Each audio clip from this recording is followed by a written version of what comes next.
ঈদ মুবারক। পবিত্র ঈদ উল আজহার এই দিনে আশা করছি সবাই ভালো আছেন। আলহামদুলিল্লাহ আমিও ভালো আছি। তো আজকের এই দিনে, আজকের এই খুশির দিনে আমি আমার খামারে সকাল থেকে বিকাল পর্যন্ত কি কি কাজ করলাম সে সব কিছু আপনাদের সাথে শেয়ার করার চেষ্টা করব। আশা করছি সবাই সম্পূর্ণ ভিডিওটা মনোযোগ সহকারে দেখবেন। আজকে পবিত্র ঈদের দিন, আর এই দিনটা মুসলমানের জীবনের সবথেকে খুশির দিন। আমি সকালে ভোরে ঘুম থেকে উঠি এবং সবার সাথে সালাম বিনিময় করি। সালাম বিনিময় করে আমি চলে যাই আমার খামারে। প্রতিদিনের মতোই আর কি আমি প্রতিদিনে যে কাজটা করি, আজকে ঈদের দিন হলেও আমরা যেহেতু খামারি, আমাদের প্রত্যেক দিনই ঈদ বা একটা স্বাভাবিক দিন, সব দিনই একই কাজই করতে হয়। কারণ আমরা ঈদের দিন হিসেবে ওদের তো আর একদিন ছুটি দিতে পারি না, ওদের খাবার পানি দেওয়া হয়তো যে ঈদের দিন তোদের একদিন খাওয়া লাগবে না। তো ঈদের দিনেও আমাদের সেম কাজটাই করতে হয়, যেটা অন্য সব দিনে করি। তো সেইভাবে ওই একইভাবে আমি সকালে ঘুম থেকে উঠি এবং ওদের খাবার পানি দেওয়ার জন্য ওদের রুমে চলে যাই। তো রুমে যে আমি হচ্ছে যে আপনার এই পাশে যত বাচ্চাগুলো আছে সবাইকে খাবার পানি দিয়ে আমি যাই হচ্ছে আমার প্যারেন্টস পাখিগুলোর রুমে। তো ওইখানে যে একটা অনাকাঙ্ক্ষিত ঘটনা দেখে ফেলি, যদিও আজকে খুব খুশির একটা দিন, কিন্তু ওইখানে যাই আমার মনটা খারাপ হয়ে যায়। যাই দেখি যে কিছু পাখি মারা গেছে। কিছু পাখি বলতে তিনটা প্যারেন্টস পাখি মারা গেছে। আর এইটার দায় আমি সম্পূর্ণ আমি নিজেই নিব। কারণ হচ্ছে যে আমার এখানে লেটারে সমস্যা হয়েছিল। আমি যেইখানে হচ্ছে যে আপনার প্যারেন্টস পাখিগুলোকে রাখছি, আমি যেখানে ব্রুডিং করতাম আমি ওইখানেই প্যারেন্টস পাখিগুলোকে এনে রাখছি।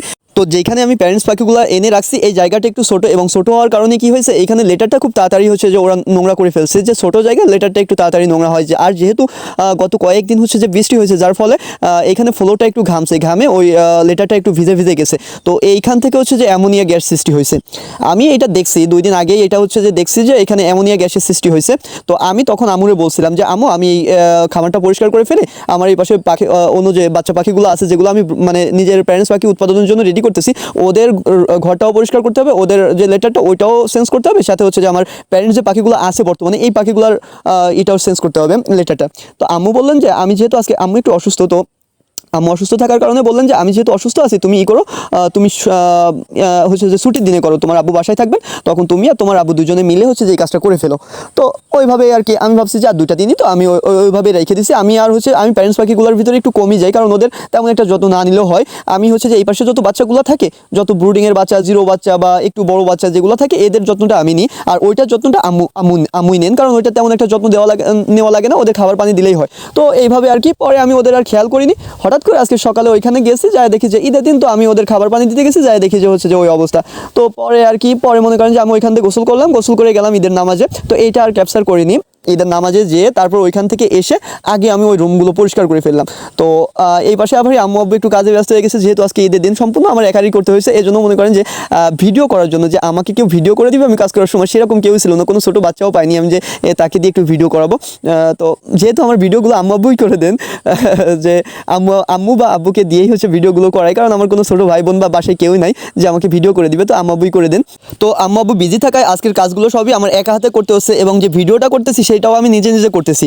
এবং ওই খামারের কাজ মানে লেটারটা পরিষ্কার করে ওইখানে নতুন লেটার দিয়ে, মানে নতুন তুষটা দিয়ে আমি ওইখানে চলে এসে খাওয়া দাওয়া করে তারপর হচ্ছে যে আমি এখানে আমার 24 তারিখে একটা ডিম দেওয়া ছিল, সেটা আজকে হ্যাসিংয়ে নামা দিতে হবে। আজকে 14 দিন হয়ে গেছে, যেহেতু আজকে 7 তারিখ, তো 24 তারিখে দেওয়া ছিল ওইখান থেকে আজকে হচ্ছে যে 14 দিনে, আজকে হচ্ছে যে 7 তারিখ। তো ওই ডিমটা আমি হচ্ছে হ্যাসিংয়ে নামাই দেবো। তো হ্যাসিংয়ে নামানোর জন্য আমি একা যে বসে হচ্ছে যে সব ডিমগুলো আমি সুন্দর করে হ্যাসিংয়ে নামাই দিলাম। হ্যাসিংয়ে নামাই দিয়ে আমার আবার ওই যে হ্যাসিংয়ের যে ডিমগুলো নামাই দিলাম, ওইখানের ওই যে ট্রেগুলোতে আবার নতুন করে ডিম দিয়ে দিব। কারণ হচ্ছে যে যেহেতু আমার এই হ্যাসিংয়ে এইবার যে ডিমটা দেওয়া আছে, এইটার সাথে হচ্ছে যে এর উপরে যে ডিমটা 30 তারিখে দেওয়া আছে, এইটা 2টারই অলরেডি অর্ডার হয়ে গেছে। তো এর পরবর্তীতে যে ডিমটা দিব, মানে এই যে ডিমটা দিব, বর্তমানে এই ডিমটার কোনো মানে আজকেও দিয়ে পারিনি, তো এই ডিমটার বর্তমানে অর্ডার নেই, যেহেতু ওই 2টা ডিমের এই অর্ডার আছে, এই জন্য আজকের এই ডিমটাও দিয়ে দিচ্ছি। তো এই ডিমটা আমি সুন্দর করে হচ্ছে যে যেহেতু আমার ফ্রিজে রাখা ছিল, নতুন যে ডিমটা দিব আর কি, এই ডিমটা আমার কিছু ডিম প্রায় 300-র মতো ডিম ফ্রিজে রাখা ছিল। আমি ডিমগুলো ফ্রিজে রেখে দিই, কারণ যেহেতু এখন হচ্ছে যে অনেক গরম, আর এই গরমে আমি ডিমগুলো যদি 5-6 দিন বাইরে রেখে দিই, তাহলে ওইটাই ফার্টিলিটির হার বা ডিমটা নষ্ট হয়ে যাওয়ার সম্ভাবনা থাকে, ফার্টিলিটির হার কমে যায় বা ডিমটা নষ্ট হয়ে যেতে পারে। এই জন্য আমি ওই 2 দিন কি 3 দিন হয়ে গেলে ডিমগুলো সব হচ্ছে ফ্রিজে রেখে দিয়ে যখন আমি ডিমটা হচ্ছে ইনকিউবেটর দিব, তার অন্তত 6 থেকে 12 ঘন্টা আগে বের করে রাখি।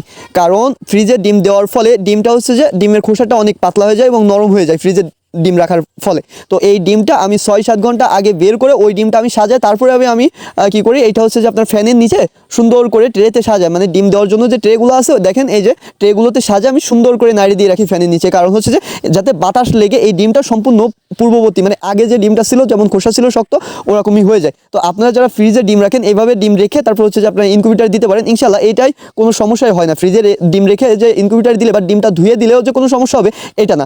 তো এইটা করার আগে থেকে আমি আবার হচ্ছে যে আপনার ওই ডিমের যে ট্রেগুলো থাকে এই ট্রেগুলো আমি সুন্দর করে প্রত্যেকবার ডিম থেকে বাচ্চা ফোটার আগে, যেহেতু আমার হ্যাসিং আর হচ্ছে যে আপনার সেটার হ্যাচার দুইটাই একসাথে, তো আমার যখন বাচ্চাগুলো হ্যাসিং হইতে শুরু করে তখন ওদের ওই যে পশমটা আছে, যে লোমাটা আছে, এই লোমাটা অনেক সিল্কি, এই লোমাটা একদম সমস্ত জায়গায় আপনার ইনকিউবেটর সব জায়গায় ছড়ায় যায়। তো এই লোমাটা ছড়ায় যাওয়ার ফলে আপনার প্রত্যেকটা ট্রেতে ওই লোমাগুলো থেকে যায়। আর এই লোমাগুলো যদি আমি ভিতরে রেখে দিই বা ওইটা না ধুয়ে দিই তাহলে আমার কাছে কেমন যেন একটা গন্ধ গন্ধ মনে হয়। এই জন্য আমি প্রত্যেকবারই সুন্দর করে পানি দিয়ে এই ট্রেগুলো, ডিমের যে ট্রেগুলো আছে, ডিমের যে সাজগুলো আছে, এই সাজগুলো আমি সুন্দর করে ধুয়ে দেওয়ার চেষ্টা করি। তো ডিমগুলো দিয়ে তারপরে আমার ওই যে আবার বড় ছোটো যে পাখিগুলো, যেগুলো আমি প্যারেন্টস পাখি উৎপাদনের জন্য তৈরি করতেছি, ওই পাখিগুলোর লেটারটাও পরিষ্কার করতে হবে। তো এই ঘরটা যেহেতু বড়, তো এই ঘরটা পরিষ্কার করতে আমার অনেকটা সময় লাগছে, অনেক কষ্টও হয়েছে, যেহেতু একা একা ভিডিও করছি, মাঝে মাঝে চেষ্টা করছি ভিডিও করার, সাথে মনে করেন যে যেহেতু আপনাদের দেখাবো সেজন্য দেখানোর উদ্দেশ্যে আমার ভিডিওটা করাই। এমনি সময় তো আমি একাই করে ফেলি, কোনো ভিডিও টিডিও করা হয় না। তো ভিডিও করে সব কিছু সুন্দরভাবে, যেহেতু আজকে ঈদের দিন, তো ঈদের দিনে আমরা মানুষরা অনেকভাবে মজা করতে পারি, কিন্তু আমি ভাবছি যে ঈদের দিন হিসেবে আজকে ওদের একটু স্পেশালি যে নতুন তুষ দিয়ে দিলাম, মানে কি ওদের অনেকটা নতুন বাসস্থান দিয়ে দিলাম। মানে ওরা যে জায়গাটায় থাকতো, নতুন তুষ যখন দেওয়া হয় তখন একটা পাখি যে কতটা খুশি হয় সেইটা আপনারা ওদের এই যে গোসল করা, মানে আমরা যেমন নতুন পানি পাইলে বা যে কোনো জায়গায় যে সুন্দর পানি পাইলে আমরা গোসল করার জন্য মনের ভিতর আকুম বাকুম করে, ওদেরও ঠিক সেরকম যদি আপনারা নতুন তুষ দিয়ে দেন তাহলে দেখবেন যে ওরা গোসল করতে, মানে ওরা এই তুষটাই কিন্তু গোসল করে, এত সুন্দরভাবে গোসল করে, দেখতেও আমার অনেক ভালো লাগে। তো আর এইবার যে তুষগুলো আনছিলাম, এই তুষগুলোর ভিতর অনেক হচ্ছে যে আপনার ছিল, খুদ ছিল। খুদ বলতে হচ্ছে যে চাল ভাঙানোর পরে যে কুড়া আর খুদটা থাকে, তুষের সাথে এই খুদটা আর কুড়াটা মিশ্রিত, মানে মিশেছিল আর কি। তো এইবার আমি দেওয়ার পরে দেখতেছি আমার ওই পাখিগুলাই ওই খুদগুলাই খুঁটে খুঁটে খাচ্ছে। তো এইভাবে আমি মনে করেন যে আপনার খামারের কাজ শেষ করে গোসল করে খাওয়া দাওয়া করছি, এইটা করতে করতে আমার প্রায় 2টা 2:30 3টা বেজে গেছে। সেই সকালে শুরু করছি আর এই সব কিছু করতে করতে আমার প্রায় 2:30 3টা বেজে গেছে। তো তখন গোসল করে খাওয়া দাওয়া করে আমি বসছি, এই সময় হচ্ছে যে আমার ভাগ্নে পরিচয়, মানে আমার চাচাতো বোনের ছেলে, তো সে আগেও কিছু পাখি নিচ্ছিল, আবারও মনে করেন যে ও আরও কিছু পাখি নেওয়ার জন্য চলে আসছে। তো দেখেন ছোটো একটা খামারি, এখানে আপনাদের সাথে আরও, যেহেতু ভিডিওটা অনেকটা বড় হচ্ছে, তো তারপর আপনাদের সাথে কিছু কিছু গুরুত্বপূর্ণ বিষয় শেয়ার করব। আমি একদম খুঁটিনাটি ছোট্ট ছোট্ট বিষয় আপনাদের সাথে শেয়ার করি, গল্প আকারেই শেয়ার করি, কিন্তু একদম ছোটো ছোটো বিষয় আপনাদের সাথে শেয়ার করার চেষ্টা করি, যেগুলো হয়তো আপনারা অন্য কোনো ভিডিওতে পান না বা পাবেনও না। এত ছোটো ছোটো ভিডিও আমি ছোটো ছোটো আর কি বিষয় আপনাদের সাথে শেয়ার করি, যে বিষয়গুলো শেয়ার না করলেও হয়, কিন্তু এই বিষয়গুলো অনেকের জানা দরকার, যারা আমরা নতুন খামারি আছি এদের জানা দরকার, যে আমরা কিভাবে ডিম, ওই যে ডিমের ট্রেটা আমরা পরিষ্কার করে দিলাম, কিভাবে কি করলাম, তারপরে আমরা এর ভিতর আবার ডিমটা ধোয়ার জন্য কি কি ব্যবহার করি। সরি, এটা বলা হয়নি যে ডিমটা যখন আমরা ইসে দিই তখন আমরা হয় হচ্ছে যে আপনার টিমেক, মানে টিমেক হচ্ছে জীবাণুমুক্ত একটা ওষুধ থাকে, টিমেকের মাধ্যমে টিমেক দিয়ে ধুয়ে দিই, না হলে হচ্ছে যে আপনার ইউকা না, সরি, হচ্ছে যে আপনার ওই পটাশ আর কি, সরি, পটাশ দিয়ে ধুয়ে দিই। তো এইগুলো দিয়ে আমরা ডিমগুলো ধুয়ে দিই, আজকে পটাশ দিয়েছি, পটাশ দিয়ে আমি ডিমটা ধুয়ে দিচ্ছি। তো এইভাবে করার পরে তারপর হচ্ছে যে আপনার ও আসছে আমার বাসায়, ও এসে আমার বলছে যে মামা আমার কিছু পাখি দিতে হবে। ও আগেও কিছু পাখি নিছিল, ও কি করে, ও হচ্ছে যে আমার কাছ থেকে পাখি নেই, একটু ছোটো পাখি নেই, ছোটো পাখি নিয়ে বড় করে ওই পাখিটা আবার বিক্রি করে দেয়। তো এইখান থেকে ও মোটামুটি বেশ একটা অর্থ উপার্জন করতে পারে। আপনারা যারা নতুন খামার করতে চাচ্ছেন, আপনাদের অনেকের স্বপ্ন থাকে অনেক বড়, যে আপনারা এক লাফেই হচ্ছে যে গাছের মাথায় উঠে যাইতে চান, কিন্তু এইটা আসলে পসিবল না। যদিও পসিবল হয় তাহলে আপনাদের সেরকমের কিছুর হেল্প লাগবে বা সাপোর্ট লাগবে। মানে আমি আপনাদের হয়তো বুঝাইতে পারছি কি না, যদি আপনারা এক লাফে গাছের মাথায় উঠতে চান তাহলে আপনাদের একটাই উপায় আছে, আপনারা ক্রেন বা যে কোনো কিছুর মাধ্যমে ওই গাছের মাথায় উঠতে হবে। তার মানে কি, আপনার সর্বোচ্চ পরিমাণ সাপোর্ট লাগবে। যদি আপনার সর্বোচ্চ পরিমাণ সাপোর্ট লাগে, সাপোর্ট পাওয়ার মতো কোনো জায়গা থাকে, তাহলে আপনি এক লাফে গাছে উঠতে পারেন। না হলে আমার কথা হচ্ছে যে আপনারা ছোটো দিয়ে শুরু করেন, আপনারা গাছ থেকে, মানে গাছের গোড়া থেকে আস্তে আস্তে আস্তে আস্তে বাই মাথায় ওঠার চেষ্টা করেন। তো আমি এখানে আপনাদের একটা উদাহরণ দিব, যে একটা ছাদে উঠতে গেলে, একতলা একটা ছাদে উঠতে গেলেও কয়েকটা সিঁড়ি, মানে কয়েকটা ধাপ পার করতে হয়। তো একটা বড় খামার করতে গেলেও আপনার কয়েকটা ধাপ পার করে সব কিছু বুঝে তারপর হচ্ছে যে আপনি সেই খামারটা সম্পূর্ণ কমপ্লিট করতে পারবেন এবং মোটামুটি বড় খামারি হইতে পারবেন। কিন্তু আপনি যদি ধরে পার অনেক বড় কিছু করতে যান এবং ওইখান থেকে যদি পা পিছলে পড়ে যান, তাহলে মনে করেন যে আপনার মাজা সব কিছু শেষ। মানে আপনার মনে করেন যে আপনি ক্রেনের সাহায্যে মাথায় উঠছেন, গাছের মাথায় উঠছেন, ওইখান থেকে যদি আপনি ঢপ করে পড়ে যান তাহলে আপনি শেষ। কিন্তু আপনি যখন ধাপে ধাপে ধাপে ধাপে উঠতেছেন, একটা ধাপ ফসকে গেলে আরেকটা ধাপে যে ঠেকতেছেন, তো এইখানে আপনার তেমন একটা সমস্যা হওয়ার কথা না। তো আশা করছি সবাই বুঝতে পারছেন যে আমি আপনাদের কি বুঝাইতে চাইছি। তো এইভাবে আমি ওকে দিয়েই হচ্ছে যে এই কথাটা বুঝাইতে চাইছি, কারণ ও হচ্ছে যে অল্প কিছু পাখি নিচ্ছে। দেখেন এইখান থেকে ও আমার কাছ থেকে 120 পিস ছোটো পাখি নিয়ে গেছে এবং আপনার হচ্ছে যে 30 পিস বড় পাখি নিয়ে গেছে। বড় পাখি বলতে 35 দিন বয়সের পাখি নিয়ে গেছে। তো এই পাখিটা নিয়ে ও হচ্ছে যে ডিমের জন্য এই যে 30 পিস পাখি নিছে, এইখান থেকে মাত্র ওরে হচ্ছে যে 3টা মদ্দা পাখি আমি দিছি আর 27টা মায়া পাখি দিছি। এই পাখিগুলো নিয়ে ও ডিম পাড়াবে।